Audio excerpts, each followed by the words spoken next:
안녕하십니까, 정희태입니다. 5.18은 북한 간첩 선동 폭동 정강훈 고소당했다. 네, 이 주제로 말씀드리겠습니다.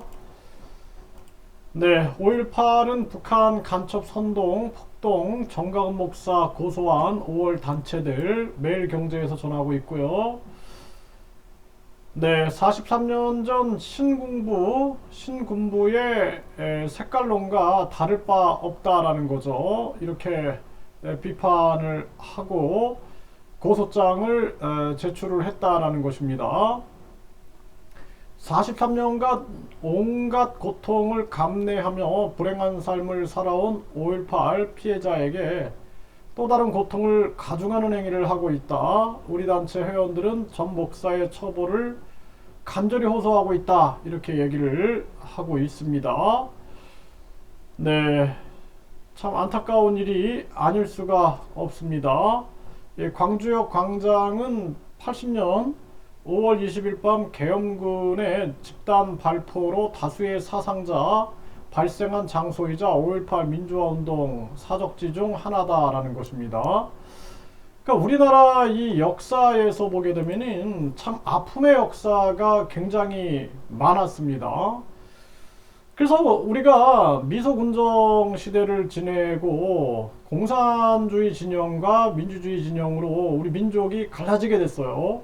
우리의 의도 때문이 아니라 결국에는 미소의 강대국의 힘에 의해서 결국에는 우리나라가 갈라지게 된 거죠. 그 이후로 좌익 우익의 혼란 그리고 대립 그 고통이 굉장히 많았고 그 속에서 일어났던 많은 사건들 그리고 군사 쿠데타 즉 미얀마도 보면은 군사 쿠데타로 인해서 많은 사람들이 고통을 받지 않습니까?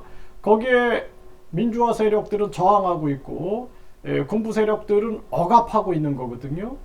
그래서 그 속에서 진실을 은폐하고 이 권력이라는 게 얼마나 무섭습니까?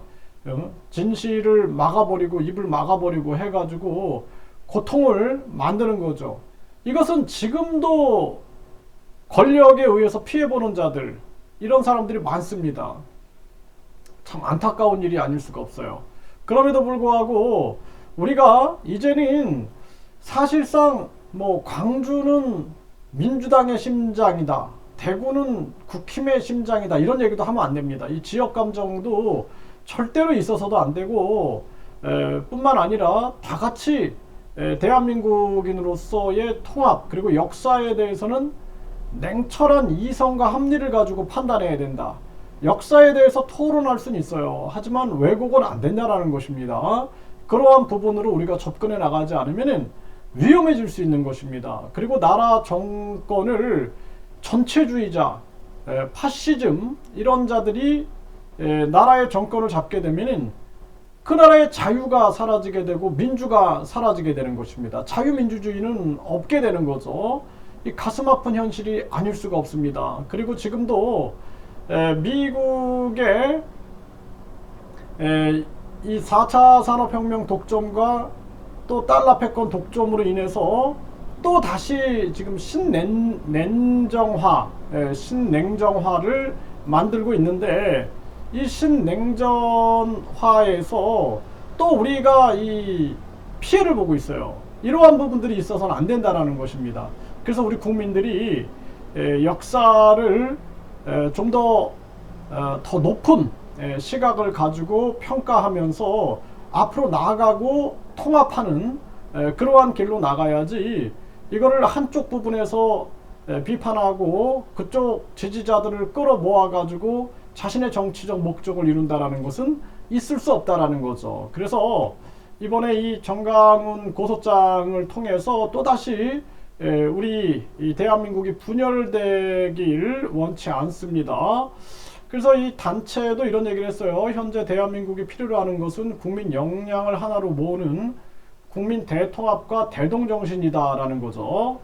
네, 허무맹랑한 가짜 뉴스로 국민을 속이고 역사를 왜곡하며 국론을 분열시키는 사람은 전 목사가 마지막이길 바란다.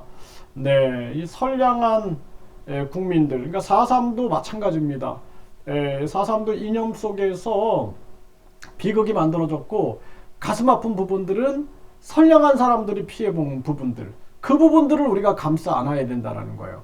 역사의 아픔에 이념 대립은 역사의 아픔이고, 또 이 5.18 같은 경우에도 이 권력욕, 이 권력욕은 역사의 아픔이다. 그런데 그 속에서 선량한 사람들이 너무나 많은 피해를 받았던 그 부분, 그 아픔은 우리가 감싸고 가야 된다.